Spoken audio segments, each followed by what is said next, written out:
Yeah. Let's dip in. Let's talk about your three UFC fights because I don't think anyone that's watched your fights would exactly say you've had like an easy run, and especially your first one with Jamie Malarkey. And I actually started working with Jamie. I actually spoke to you about it to make sure it was all cool to stuff. But ever since working with Jamie, I've spoken to him and got his side of the story of the fight.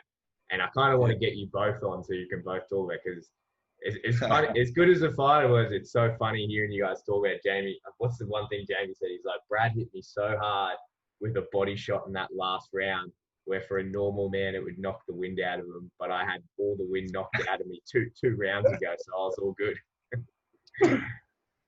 Uh, yeah, I talked to Jamie after the fight, and the guy was a monster, man. Like, I you can't take anything away from that guy. I threw like the kitchen sink at him. Kicked him, I punched him. I think I mounted him and whacked him and elbowed him. Man, I like used kneed him. I used everything I could on that guy, and he was just like in like go mode. Just you don't want to lose your debut, right? And I could see it in him, and I could see it in myself that neither of us were going to give it in. So I just accepted that there was going to be war, and he probably remembers more of that fight than me. Um, I was just, yeah, man. He got hit me with a mean hook, and then everything after that was pretty blurry.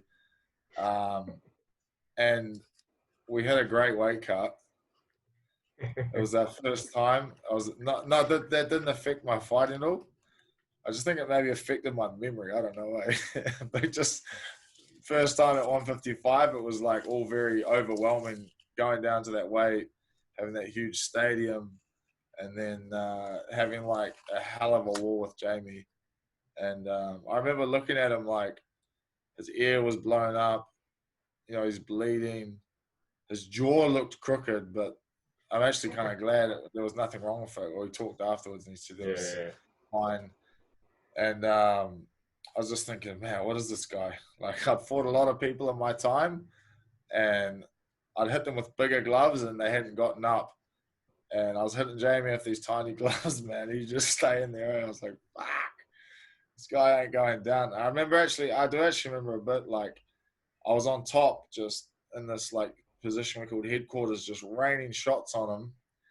And the ref was like, fight back, I'm going to stop it. I thought I was going to stop him. And then he just screamed out, no, and just started like shrimping and hipping out and kept moving. And he got up, and I was like, fuck. And then I think my legs just gave out, and I fell backwards. And then I stood up and just walked back into range to keep fighting. And I was like, man, it was crazy. I remember the last punch. I remember that last punch from the knees. And just then from then, bro, I just remember getting out of the cage and being like, fuck, it's a long way back to the changing room. hey, let's talk about that too because I think you're kind of blowing it off, but I don't know if it's cool with you. That it was your first time down to 155, and I don't know if anyone hasn't like met you in person, you're not exactly like the skinniest human. Like you're very lean and you're very thick, right? Like you like very dense with muscle. And getting down there is not too bad, but it's just like I think going down there the first time, it was kind of creeping into the unknown for both of us. This is Yeah. something that like for your last fight that I knew would play into your advantage because the dude you just fought in Fight Island I knew was massive and probably went through the exact same thing that you went Yeah. through that you're talking about with Jamie. But this was something I was in the back of my mind. I was like, man, I hope this isn't a war with Brad and Jamie because we did push down, and then I think after about 2 minutes in the first round, I'm just sitting there going, fuck. Like, what goes through your head, but because I knew for a fact, like you were probably, I don't know, you tell me, like you were probably the tank was getting pretty empty. Are you just running on like adrenaline? Are you running on mental? What are you running on to get through that? Yeah, the one with Jamie was like running on pure willpower, right? Like my legs went completely. And yeah, it was like I could feel my body like shutting down, not wanting to go, but my mind wasn't going to. So it was just a huge effort of like mental fortitude and willpower, just not wanting to give in, lose my debut, lose on that card when all my mates are fighting as well. Your mind's a crazy fucking thing. Your mind can push you through some very, very strenuous times, and that was one of them. So yeah, man, it was just pure determination. And what do you reckon, like, how did that experience, because obviously, like, and again, like I said, this is the start. I don't want to get like my athletes on and talk about this and be like, oh, look what we did. But like we changed our whole game plan. And more so for you than probably any other athlete had because of that, like watching that fight and knowing like, oh man, I know like that weight cut is probably playing into it where we had to change your whole body comp. But did that like kind of change your mindset like coming into these other fights? Because your second fight, it's not like, I remember when you told me like who your second fight was, and you're like, oh, we got a wrestler, and it was like, oh fuck, like we just had this like brutal war with Jamie where it's like took him into deep waters, and we're still kind of working on your body comp and getting these things down so 155 can be like very, very easy and comfortable. I was like, fuck, like okay, well, we've got to do this now. Like, what was your mindset going through it? Like when you're like, okay, I've got a wrestler now. Oh, probably like lose some muscle and gain, but keep my strength. Make the cut a little bit easier. But that time round, I had far less stress about making the weight because I knew I could make it, and pretty comfortably too. Right, I probably could have made it. I could have done that weight cut easier, but a lot of it was like just the unknown. But because I knew I could get there, and I wasn't going to die. And also we had like quite a long hydration for that New Zealand fight. It was quite crazy. Yeah. I was like nearly 2 days. It was mental. So I was pretty much back to just being a normal human by the time that fight rolled around. So yeah, I was much more mentally prepared for that one. And yeah, I had a sports psychologist as well for that one, and I had a sports psychologist for the other ones too, but I just had a different focus for that one. Yeah.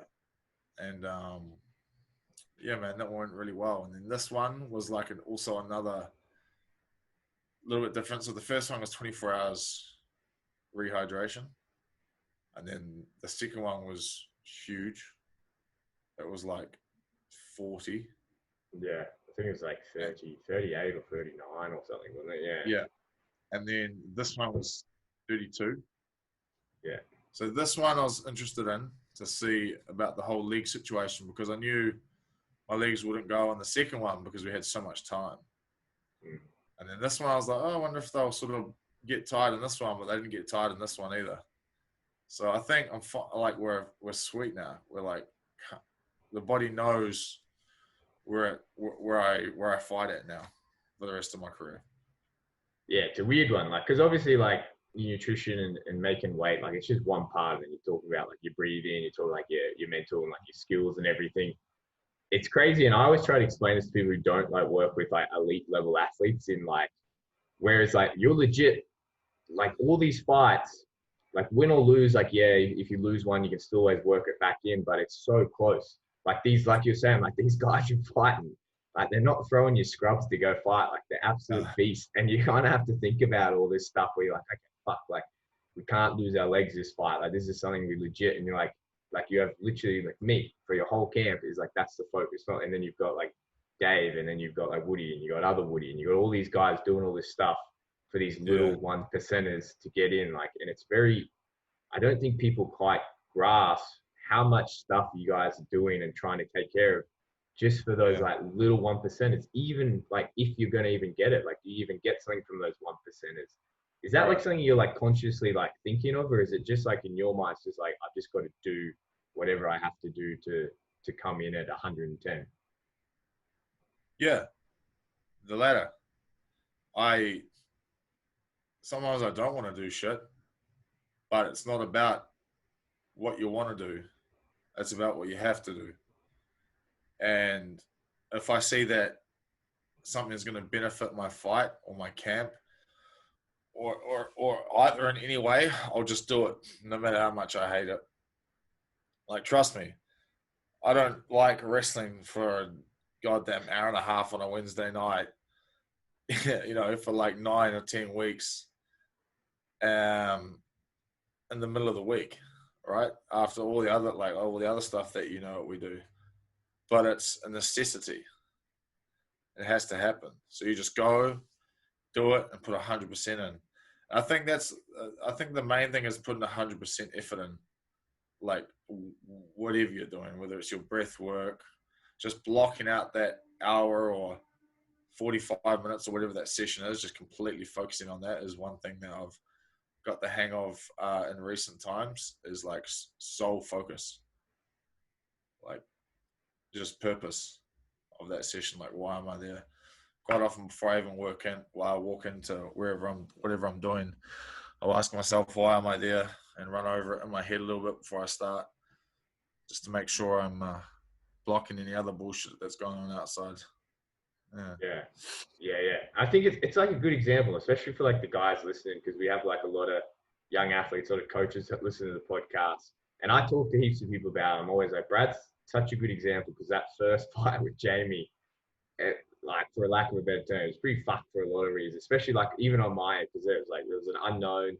Once we got through that, we had like a bit of a canvas, and you're like, okay, fuck, we got all this, and we know we got to play with this now. And Yeah. but at least we had it. We had like you got a structure then to work with it, and then it's like almost every camp, like you're always adding these things and doing it and getting better, and your work. And probably one of the best athletes that I have that is adding every single camp. Let's talk about that camp, because this last fight at Fight Island, the dude you fought was a beast. Like I remember seeing him at Wayne's, and I was thinking, man, that guy's massive. Like he's huge. Like I knew he cut a lot of weight, but he's huge, and he was a beast when he got. I'd say he's probably like 88, 89. I don't know. You wrestled him. Like, what did he feel like when he got in there? Like, would he be up there? If you're up there, bro, we can probably actually see, right? Because they post the weights, but I think I came in at like 77 something or 78 when I was fully dressed. Yeah. With shoes and stuff on. So, yeah, he was definitely over 80. Like, I'm pretty thick for a lightweight, but he was yoked. He was big, man. And that first round, like, as you could see, it was strong as shit. But, yeah, it started to fade. Like, about 3 minutes in, like, huge percentage drop in strength. Like, at least 30 or 40% of his strength just went out the window. And then I was like, in my head, that's when I was like, yeah, you're going to be toast pretty soon. And then he went for that guillotine, and that he put like his last surge into that gilly, because he snapped it on, and then I was like, oh, I'm okay. And then I just felt his whole body go and just tense up, like trying to finish it.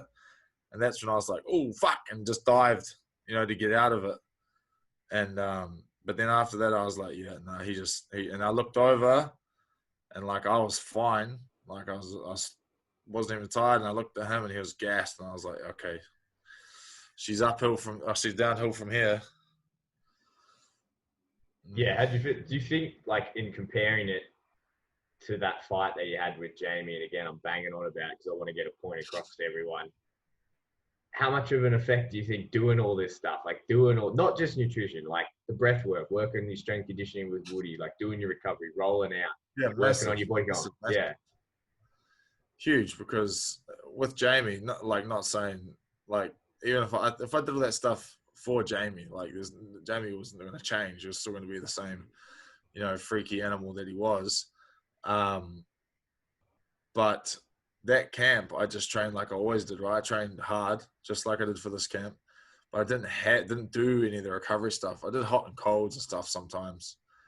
But yeah, the adding all those like little 1%ers of recovery is like a phenomenal difference. Like if you don't do it, you're just being stupid, especially if this is your job or you intend on this being your sole career and sole income. You're just putting yourself behind. And if you don't want to do it, well, that's shame on you, really. Yeah. Fucking A. I agree completely. But it costs money. You need to realize this shit costs money. Like, a lot of fighters think that because they're where they are, I've wanked on about this before in the past, that are very entitled, and they feel like because they are where they are, these people should be giving them these services for free. You know, like these breathing things or these recovery things, but it's bullshit.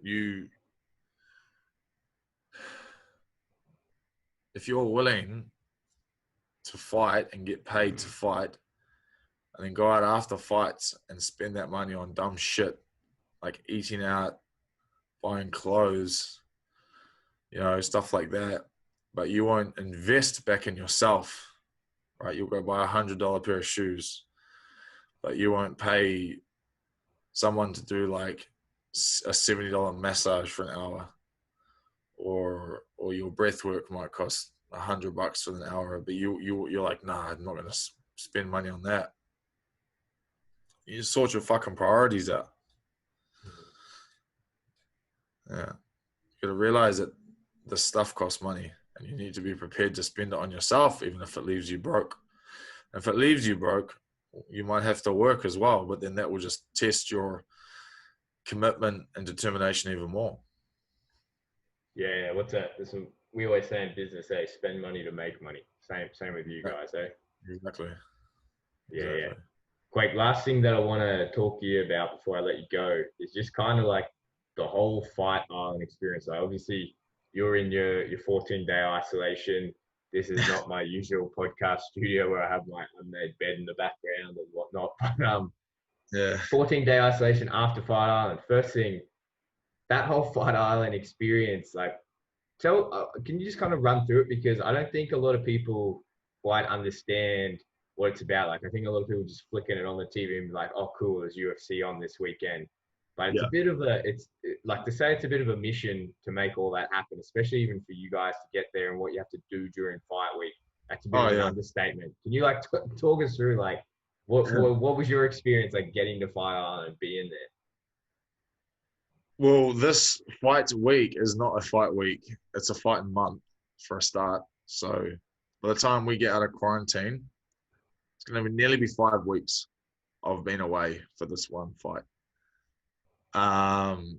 We left with about a week and a half, maybe a little bit more earlier, because they want us to go to America first because their chartered flight was out of America. I think it was cheaper to take us to America first and then to Abu Dhabi because we had quite a bit of a team. So we went over there for a few days, and then they quarantined us there. Then we flew to Abu Dhabi, and they quarantined us there for 2 days and trained in the rooms. And then we had our week in the hotel, training in the rooms as well. And yeah, man, doing everything that you're doing in normal fight week, just in the hotel. And they delivered all our meals to us, and I mean, you were there, man. It's a hell of a production. And then like you pop down every couple of days and get like another COVID test, and you have to go to bed. One of the weirder things was going to bed at like 3 PM. That was an odd one. Luckily that they had curtains that could like make the room pretty dark, but I had like the eye patch from the airplane to make it dark, and I'd have headphones on, blocking out all the sound. The flight was like 16 hours from America, so I managed to like work out when we landed and then when I would be tired and make sure that I was tired bang on about 3 o'clock. So I stayed awake on the plane for a while, even though I was dying to stay awake, and then went to bed for 8 hours. So that I woke up for about 16 hours, and then by the time 16 hours was up, I was tired again, and that was 3 o'clock. So I managed to hit that on the head first day, but I took a bit of melatonin for that first one to make sure I went to bed. And then I managed to get my sleep cycle on for the whole week. And then the weird thing was we spent 4 days getting that sleep pattern in place, and then they just chucked away in at 5 PM. Yeah. And so you wake up to cut weight. You wake up at the normal time, wake up at midnight, 1 o'clock. And I think we cut some weight. And then you trying to stay awake for a little while, but obviously you're a bit dehydrated and lethargic and you want to sleep. But I stayed awake. Then I had another nap, and then I cut that last bit of weight. And then we weighed in at 5. And then at 7, they want you to go back to the stadium and face off. So you come back for like 40 minutes, drinking, eat a little bit, then go back there and face off, and then come back, and you got to stay up and hydrate and eat till about midnight. And then I went to bed again for about 4 hours or 5 hours. And I woke up and ate, hydrated, had a workout, I think with you. We went down and had a run. And then I went back to bed. No, did I? No, I stayed awake. Worked out again just before bedtime at about 3. And then I went to bed and woke up at 1 a.m. to fight. And yeah, man, it was a 4 to 5 a.m. or something. It was a hell of a week. And then we're all done fighting and we're walking back into the hotel for breakfast. Yeah. It's weird. It's weird, because I don't know, I've done lots of fight weeks, and like, man, not that I'm doing that much, but it's like that was kind of physically the most exhausting one, just purely because of the change of sleep, right? And it's funny, people who ask me about that fight week, it's like most of our conversations were all directed around sleep and like, okay, how do we get the sleep pattern?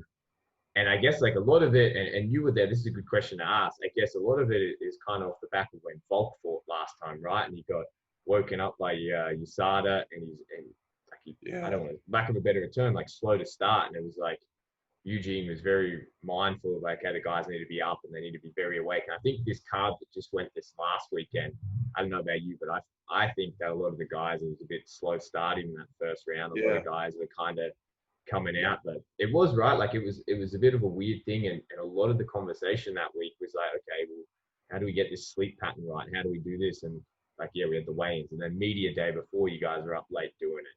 So it was super interesting. Yeah, it was a bit of an interesting time. And then after all that, it just felt like 10 weeks hit me. Like 10 weeks of fatigue and work, an adrenaline dump.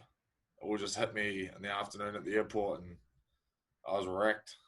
I just kept falling asleep everywhere in the airport. Finally got in the airplane, and man, that was it. Gone for like 12 hours of sleep. Yeah. And once you guys get back, you got what, 14 days in Auckland. You guys are all stuck in a hotel again. Yeah, stuck in a hotel again. And the worst thing was, because they flew us back to America and then we had to stay there for like 2 days. By the time we got to New Zealand, we could have already had like 5 days of quarantine done if they just flew us home. But they didn't fly us home. So yeah, that's why it's going to end up nearly at 5 weeks, which is crazy. So it's like not the worst thing. Like at least we got to fight and we got to work and we got, some good results and we kept our belt. But it makes it annoying for the next fight, like because you lose a little bit of rest time between that. And everybody knows that we like to fight regularly here at CKB. So yeah, man, like by the time we get out of here, a couple of weeks of rest, but I struggle to rest. We'll be back on the grind. Yeah, that's the last question I want to finish off. What's next? What do you got? Are you wanting to fight again by the end of the year, or what are you wanting? Yeah, I was wanting to, but some things have popped up that are going to require us to leave the country, and I'm going to end up in another quarantine. Yay. So yeah, we've got to handle that business. So I don't think I'll get a fight this year, but I will fight January, just after my kid's born. Yeah. Yeah. And that's another thing we could all talk about is the 2B CKB Dad Club, but we'll talk about that on another time. But 20 club, yeah. Yeah. Quake, well, I think that's enough. I think that's plenty for one episode, but yeah, mate. Yeah. I'd say cheers for your time, but I know you got nothing but time. Same as me right now. What a podcast, eh? Like I'm gonna get off because I can only talk to your ugly face for so long before I get too sick of it. But all right, bud. Well, cheers for that one, and we'll chat soon, eh? Yeah, mate.